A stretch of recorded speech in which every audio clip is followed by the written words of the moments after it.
Okay. All right.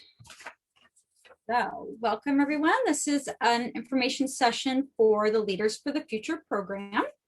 So thank you all for being here and for your interest in our program. Okay, so this is what we're going to be discussing today. So first we're going to discuss what the Leaders for the Future program is. We're going to talk about both program background and funding, and then go through an overview of the program as well as its benefits and eligibility. We'll discuss the different program activities and completion requirements, and then go through the application selection process before having a Q&A section.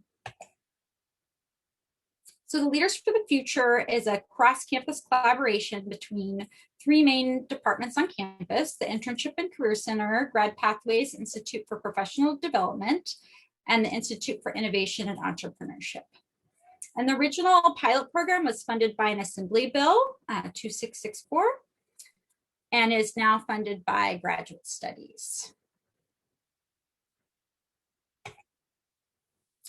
There is, this slide lists the leadership team for Leaders for the Future. So I'm Candace Crowley. I'm a program coordinator for the program with the Internship and Career Center. And Sumiko Hong is a special programs manager with the Institute for Innovation and Entrepreneurship. Leslie Peak, an interim assistant director, also with the Internship and Career Center. David Blancha, who you'll see later, is an assistant director with the Grad Pathways Institute. David, at Graduate Studies. Teresa Dillinger, which is the director for the Grad Pathways Institute, part of Graduate Studies. And also Joe Denuzio, who is an executive director for the Institute for Innovation and Entrepreneurship. So we all work together to coordinate different parts of this program and help support the cohort members. So what is the Leaders for the Future program? It's a 7-month certificate program for PhD candidates as well as postdoctoral scholars from all disciplines. So we have cohort members from both STEM disciplines and also the humanities and social sciences. And the next program cycle will run from September 2021 to April 2022. So this is a 7-month span for the program. And this program is an opportunity for PhD candidates and postdocs to participate in an immersive experience, as well as receive training to develop a wide variety of skill sets that could be valuable for your future career development goals, no matter whether you decide to stay in academia or pursue work in other fields. This training includes leadership, business communication, project management, and innovation entrepreneurial skills. So why do we offer this program? So we've really found that there's a need for skills training in leadership and business areas to complement your academic preparation, no matter whether you decide to pursue a career both inside or outside of the academy. So these skills really can translate to your career development, no matter what you end up doing with your PhD or after your postdoctoral training. Over recent years, there's been a large increase in both graduate students and postdocs seeking career paths outside of academia. Data shows that fewer than 17% of new STEM PhDs are able to secure a tenure track position within 3 years after completing their degree. And fewer than 45% of humanities and social sciences PhDs have secured tenure track positions 6 months after graduation. And nearly 34% of all UC, this is across all UCs, not just UC Davis, but UC PhD recipients, and this is across all disciplines, report employment in fields outside of academia. So there's really a need to develop different transferable skills to supplement your graduate training in order to achieve success in a wide variety of fields. So the Leaders for the Future program provides many different benefits. One of the main benefits that we hear from previous cohort members is that This closed, small, cohort-based model provides valuable cross-discipline connections. So a lot of times, PhD students and postdocs get a lot of experience working with those within their specific field. And when participating in a cohort-based model, such as the Leaders for the Future program, you get to interact. For example, if you're a STEM PhD student, you'll get to interact with cohort members that are in humanities and social sciences. And you get to build these connections with other teammates that you might not have had the opportunity to meet otherwise. And you also have this close, small group of colleagues that you become friends with and can network with throughout your graduate and postdoctoral training and later on throughout your career. So that the diversity in these cohorts can be really valuable and provide new insights. The Leaders for the Future program also provides opportunity to explore career opportunities through immersive experiences that are generally off campus and outside of academia. They can be on campus as well, for example, in different departments such as the Tech Transfer Office. And these immersive opportunities, which we'll discuss a little bit later, can include a wide range of different experiences. So they can be formal internship, informational interviews, a small independent special project, or job shadowing, just to name a few. At the end of the program, participants receive a certificate of completion. And some additional benefits include one-on-one advising through the Internship and Career Center, and also the ability to supplement your academic training with skills and innovation, entrepreneurship, communication, business writing, just to name a few. You receive a code to complete a Clifton Strengths Assessment as part of the program. You also get credits on the UC Mentors platform, which is a platform you will receive access to after completing in the UC Entrepreneurship Academy, which is another large benefit of the Leaders for the Future program. And this mentor platform allows you to contact mentors for networking and career exploration opportunities that you may not have access to otherwise. So it provides you their contact information and the ability to message them to set up, for example, informational interviews or other meetings. So now we're going to talk about eligibility for the program. So in order to apply to the Leaders for the Future program, you have to be either a PhD student on active student status. So this means you can't be on filing fee or help. And we give priority to those who have completed their quals by the program start date, which is September 2021. If you have any concerns about this requirement to have completed your quals, you can definitely reach out to a member of the Leaders for the Future leadership team, and we can discuss your individual situation. The reason for this requirement is generally we found that the year prior to your quals can be unexpectedly busy, and your time can be it can be a really time-consuming period where you're prepping for your quals and working on your individual research programs. So you may find that you don't have as much time to devote to the program as you had initially hoped or planned for.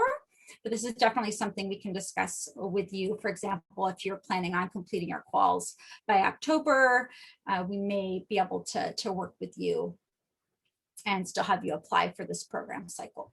So definitely reach out if you have any questions.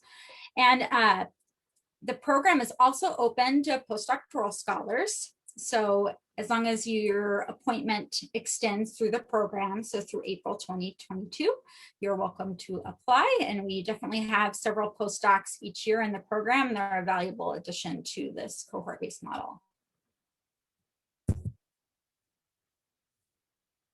So required program activities. So this slide lists the various programs that are required as part of the Leaders for the Future 7-month program.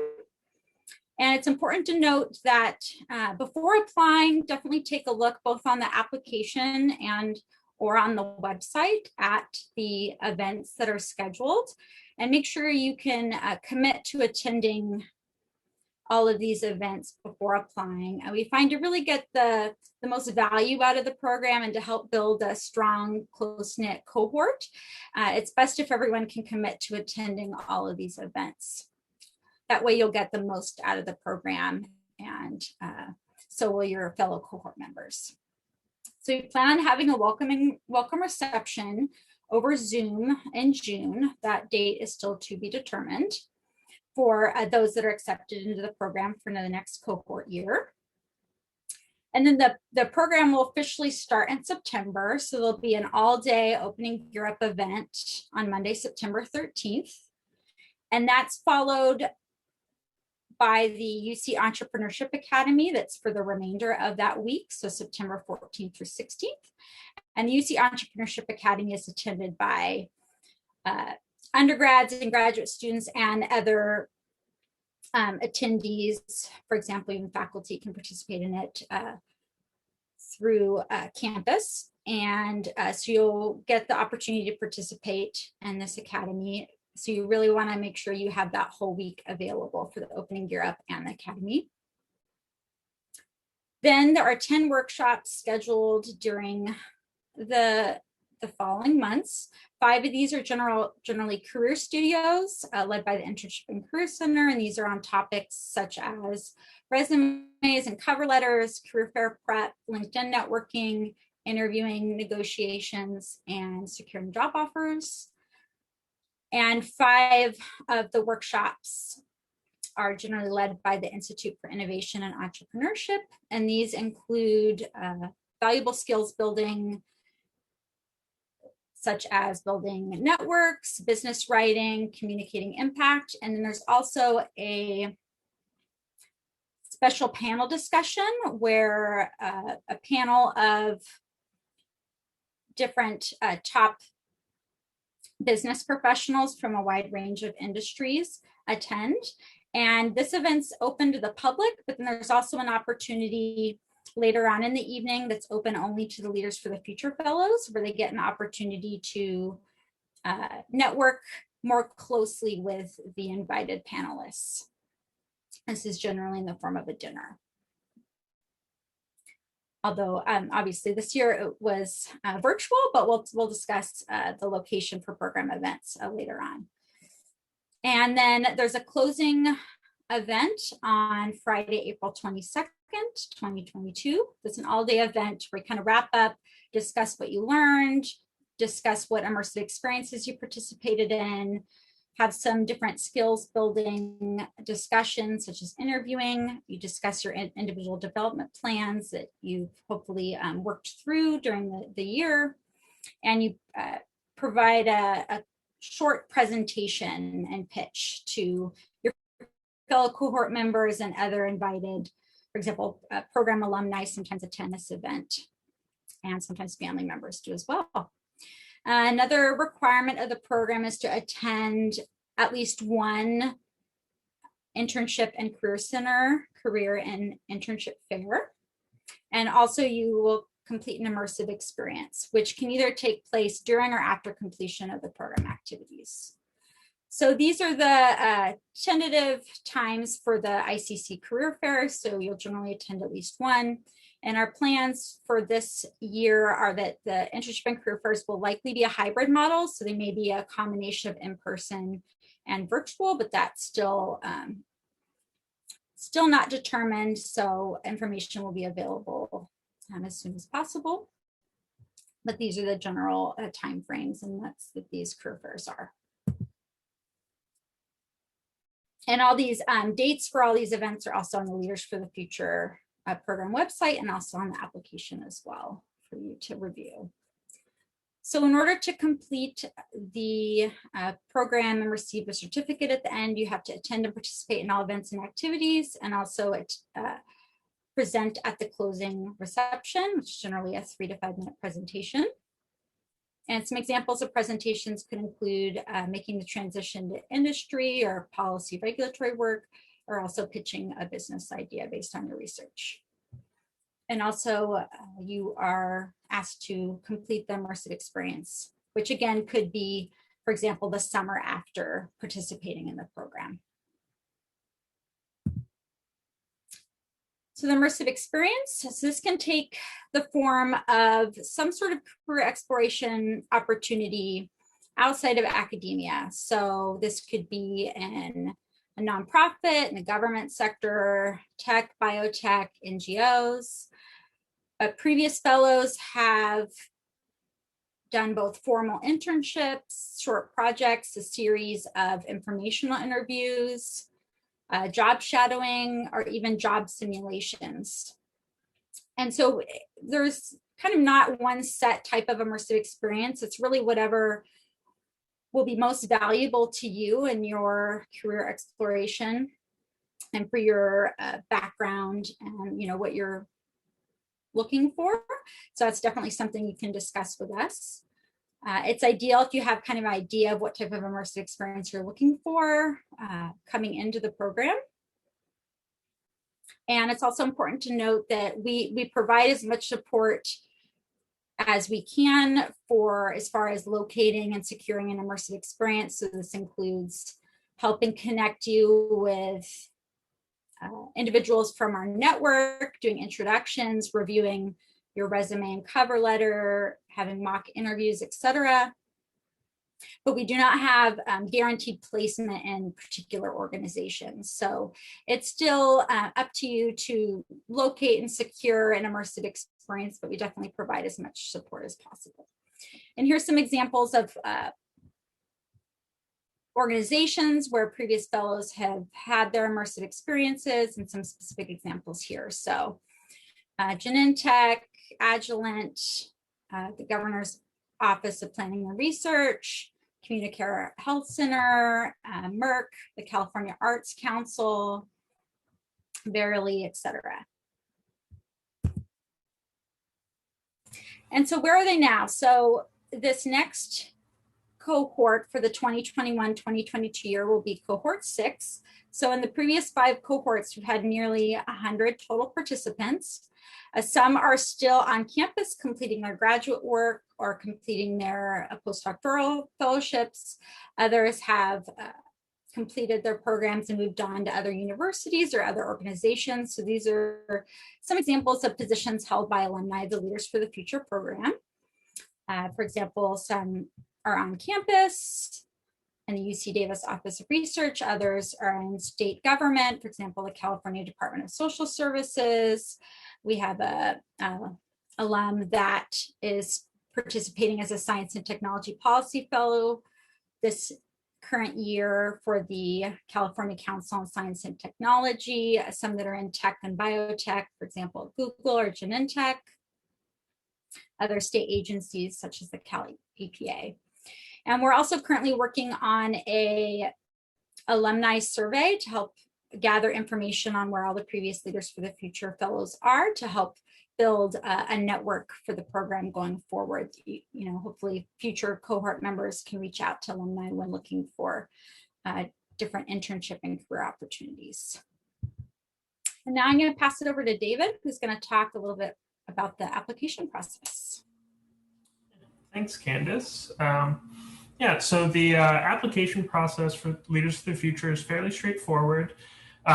There is the Leaders for the Future application form, which is going to collect your demographic information, 2 short answer essay questions, and a resume and CV. I encourage you to take these short answer questions quite seriously. This is not kind of a check off the box situation. That is the bulk of how we need to decide who advances to the next stage. So I'd say, definitely take those seriously, do multiple drafts if necessary, but put some real energy into that. You'll also need to request a letter of recommendation from your major professor or PI. And this is really important because in order to get the most out of the cohort experience, we do need everyone to participate fully. And that means we can't really have you in a situation where you're going to be dropping out of activities later on in the program because your PI says so, because they won't give you the time off. So we do need their letter of recommendation as well. So this is kind of a combined, a chance for them to sing your praises and how wonderful you would be for the program, but also kind of their tacit endorsement that, yes, they're aware that this is something you're going to do and they're going to be supportive in you taking the time to do that. And the deadline for submission is Monday, March 29th, 9 a.m. Please don't cut it super close. Please submit the night before. Yes, 9 a.m. on March 29th. And so the overall process is after closing the applications, we'll have a short period of application review. And then if you're selected to advance to the interview stage, we'll be conducting group interviews virtually. So group interviews are kind of an interesting beast, but this is our opportunity to see how you work with others and to ask you questions about your experience in something, a little microcosm of the cohort experience that you're applying for. So again, I encourage you to prepare actively and carefully for that. And then that's kind of the last round of selection. We'll review all the results of the interview process and then send notifications to everyone selected for the cohort in May.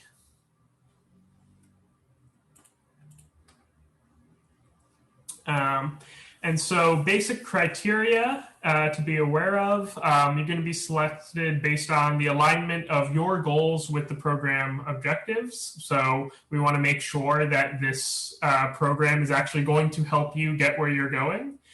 Make sure that's lined up well. We want to see strong letters of recommendation. Okay, it's always nice to have someone else's endorsement, and it speaks volumes when someone else can speak well about you. Your ability and commitment to fully participate in all aspects of the program. If you are not able to commit to all aspects of the program, that will sorely kind of hurt your application in that sense. So please be prepared to commit to those dates that Candace has already shared. And we give priority to applicants who can best articulate their intent and plans to participate in an immersive experience. So that's something that's, I would say, it's very worthwhile to start thinking about your immersive experience now, because whether or not you're accepted into the program, you should still do it. That is still an important part of your career journey. And so any time spent kind of planning or thinking about that now will not be wasted. And we'll be looking for this in the written application materials as well as during the group interview stage. All right, so who should apply?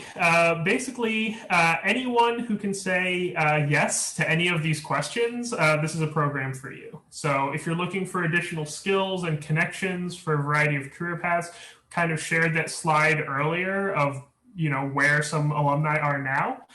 That's not just examples of places where you could go following this program. That's also the type of people that you already would get kind of like a free first connection with, a point of commonality with in participating in this program. If you have an interest in developing your entrepreneurial or business skills, whether because you want to do that, now or next, or because you think you might want to do it like 40 years from now, you're like, yeah, one day I want to start my own company.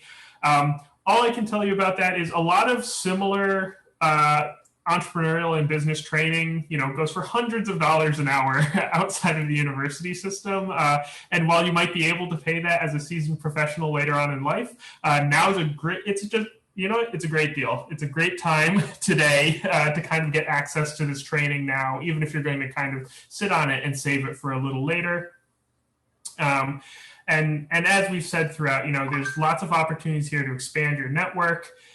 clarify your career aspirations inside the academy, outside the academy, straddling the academy in a national lab. This is a really good program for exploring the full breadth of those options.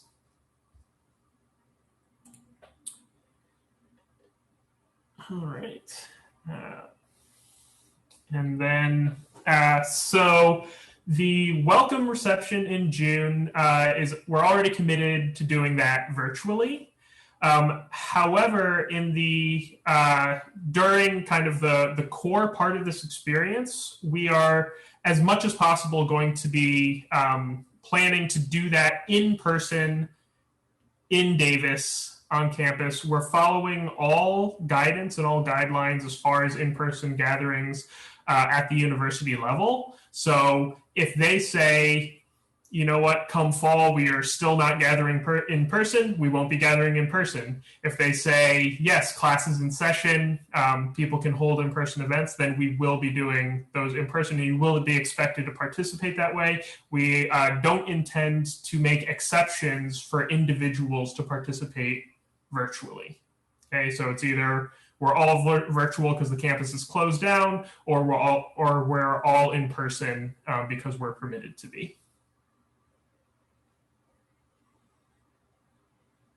Yeah, and there's that deadline again, because that is the most important micro bit of information if you want to apply for this program. So make sure you get in your materials by March 29th. And for more information, you can check out the Leaders for the Future webpage and direct any questions to Candace and Samiko.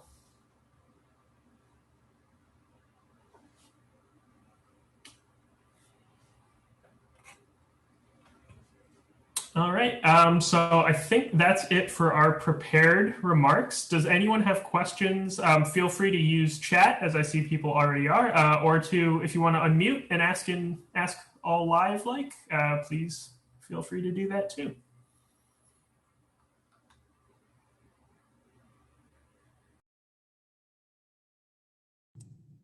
Hello, thank you for a great presentation. I was just curious, and I realize I'm jumping the gun a little bit here, but has a date for the group interviews been set, or will there be any sort of flexibility with that date?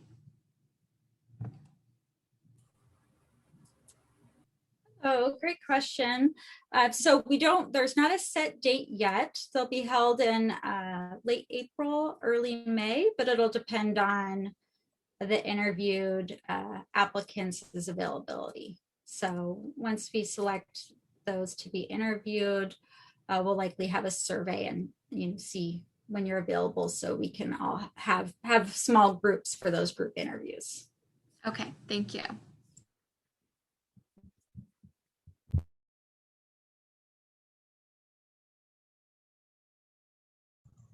Hi, so I have one question.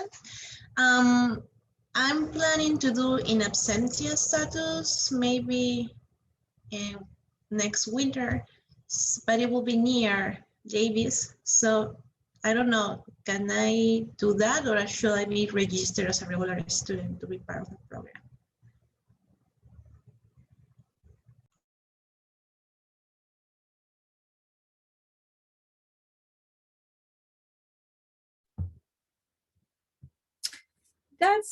That's a great question. May have to look into that in more detail for that specific situation. So, and this was Charlene, correct?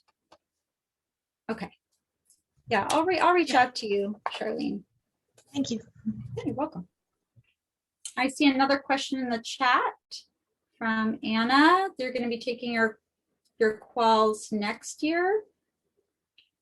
Ideally, we would suggest waiting until perhaps next year's cohort. If by next year you mean 2022, if you're taking it in the fall, for example, this coming September, October, so that's definitely something you can discuss with us. If you're not thinking of taking until 2022, you may want to wait till the following year so you have perhaps a bit more time to commit to all the program events.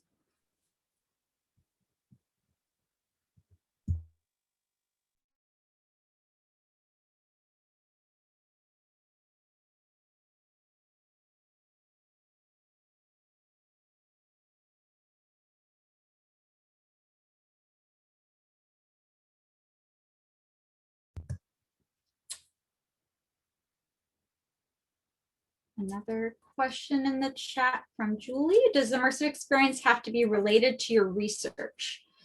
No, it does not need to be related to your research at all. It can be in a totally outside area that's something that interests you, that you may consider using your great transferable skills that you've developed during your graduate work and or postdoctoral work.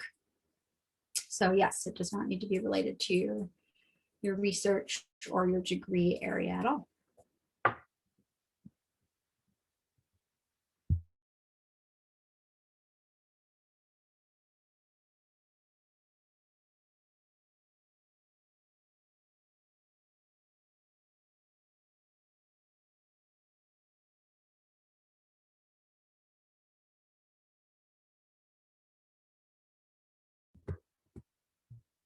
Any other questions? We will also be posting the recording of this info session on the website. So if you have any other colleagues that you think may be interested in this program, definitely refer them to the website and they'll be able to view this, and definitely reach out if you have any other questions. How many hours like per week could you, I mean, do you have an idea of how many hours per week it would take?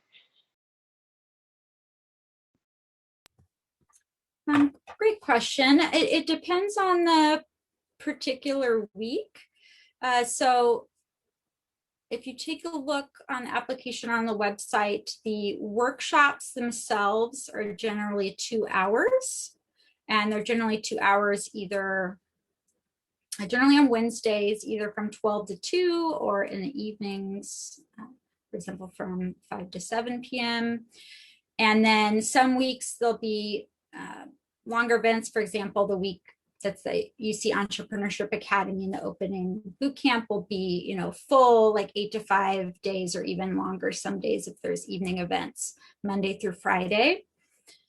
So, and as far as other time spent outside, you'll definitely want to have some time that it's flexible for doing, searching for an immersive experience, prepping application materials. You'll be working on cover letter versions, resume versions. Networking is definitely key. So, reaching out to people in the LinkedIn network, scheduling informational interviews, scheduling advising, but that can really, vary depending on when you're available, what your teaching load is. So, and that's, not a set time, that's kind of up to you. But as far as formal program events, definitely check out the calendar. But generally there's not more than one event per week for the workshops that are generally 2 hours. And Okay. Does that answer your question? Yes, thank you. I would also add, when you're thinking about the time of things like preparing your application documents, maintaining your network, searching for an immersive experience, I encourage everyone not to think about that as time that this program is asking you for, because these are all things that you should likely be doing or will eventually need to do anyway for the sake of your professional success. So that time cost, if anything, the program is just kind of helping you organize that time as opposed to asking for additional time. You'll all need to put together resumes and CVs and conduct these informational interviews, whether the program was asking you to or not. yeah, I want to echo what David said. This is Sumiko from the Institute for Innovation and Entrepreneurship. It's definitely one of those programs where you'll get out of it as much as you put in. So everyone's experience and the amount of time they spend is different depending on where they are. Some people identify and obtain an internship opportunity fairly quickly, but others spend a lot of the year thinking about building their network, joining clubs and organizations, attending events, and building networks that are related to their career interests. And so, if you count that all as part of being in the program, then it can be a lot of time or it can be a more discrete and small amount of time. So it really depends. So yeah, there's no specific answer there.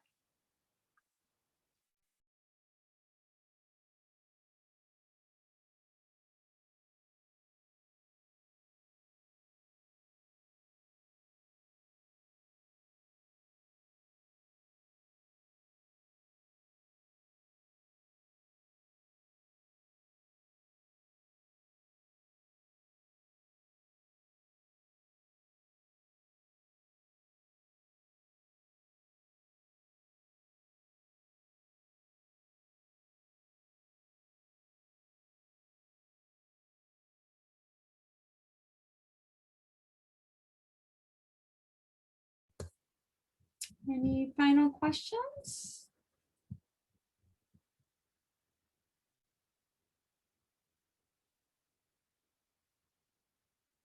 Thank you everyone for being here.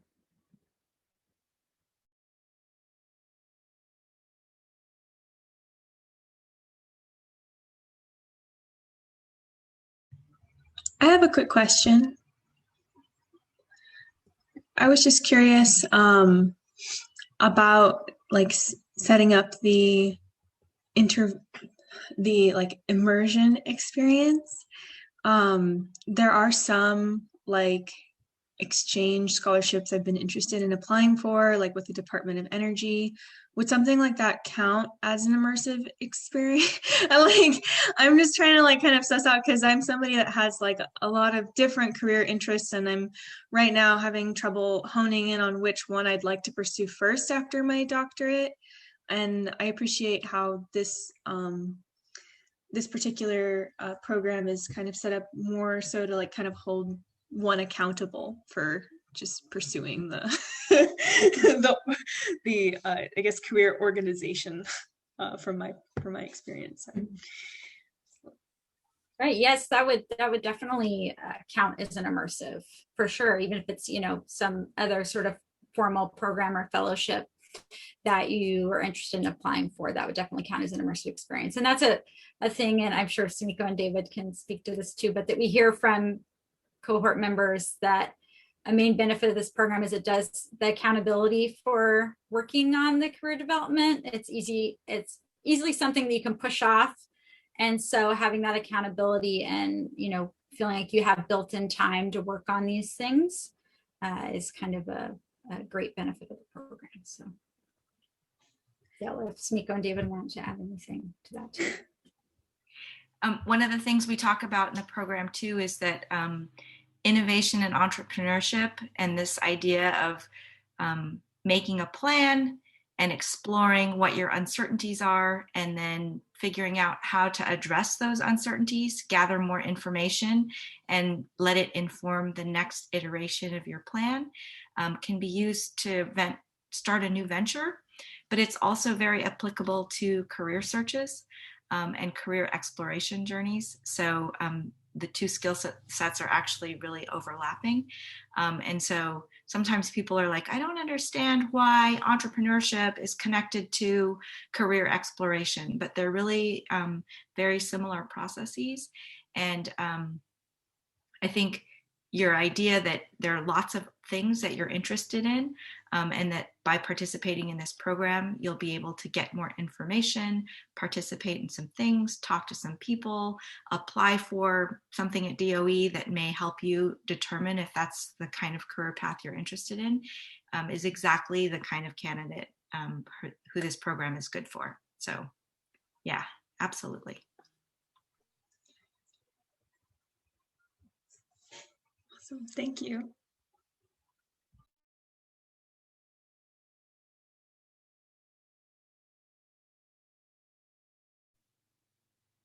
Teresa, we have a question in the chat that maybe you could answer about applying for the future program and this program, or this program and Professors for the Future.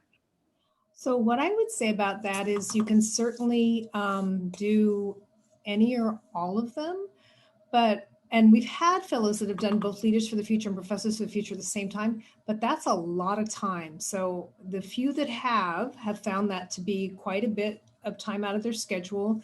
And for both programs, for leaders and professors for the future, the attendance is mandatory. So you can't, for instance, with Professors for the Future, which I co-direct, you can't complete the program if you aren't there and get a certificate and all of that of completion. Future is a little bit different. The Future program, and again, sorry these names are so similar, I'm trying to keep it straight. But Future is just I think it's like 1/4 of training that you go through, and there's no requirement to do an immersive or an internship. It is, you get to do some other things, networking and some career skills development. So I'm less sure that might fit in, but it might have a bit of overlap with the Leaders for the Future program. So I don't know if that clarifies things, but to my mind, Professors for the Future and Leaders for the Future would be really a lot to do in 1 year. It's possible you could do Leaders for the Future and Future. That might work. But you might want to reach out to the Future program, and they would probably connect you with one of their grad students or postdocs who can tell you more about the workload. And I'm always happy to connect you to other Professors for the Future fellows if you want to hear what their workload was.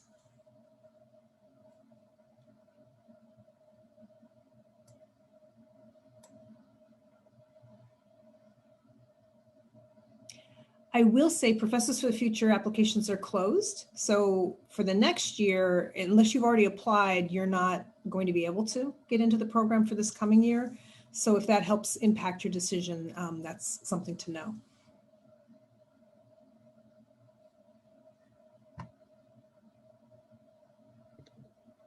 I just have one more general question before I head out. If there's time. So I'm taking my qualifying exams this spring. So I'm in the sort of crux of that experience. And I was curious if the application process and availability to students in STEM will be the same next year as it is this year. I had a few of my lab mates go through this program and they really enjoyed it. But they also mentioned that there could be some sort of transference between like just graduate studies and like the medical school or something. I don't know how much of that is true, so I wanted to check in with you guys in case I misheard something from them. I wonder if they're thinking about the Future program. The Future program is tied to the medical school. Oh. So both Leaders for the Future and Professors for the Future are tied to graduate studies, and the with Leaders for the Future, the Internship and Career Center and the Institute for Innovation and Entrepreneurship. It's a three-way partnership for this program. So that might be what you're thinking about. Okay. They're all also like, so this is 7 months, the other one's 9 months. So I'm like, yeah, similar enough names. What are you hoping to get out of the program? And I would say, again, for Future, it's a bit of career exploration and networking, and it's a shorter program. It's 1/4 long. So that's a training. With Leaders for the Future, it is a lot more of the business development skills. You get to participate in an entrepreneurship academy, which is fantastic. There are, it is a year long, but you also have the opportunity to do the immersive. So I think this program is a bit more, has more, I don't mean to say that in a way that sounds like one's better. That's not it. It's that this one just has more features to it and is longer, but Future is a great opportunity too. So I would say with Future, you do have to be in a discipline that somehow touches on human health. And that could be very loosely defined. It might be that you're studying water quality, and water quality does in fact impact human health. Or it could be that you're actually in a discipline that really is tied to human health in a stronger way. Yeah, I thought that when I read the description of that program versus this program, I thought that this one would probably be a bit of a better fit for me personally. So yeah, thank you guys again. I'm gonna head out. Okay, thanks for coming.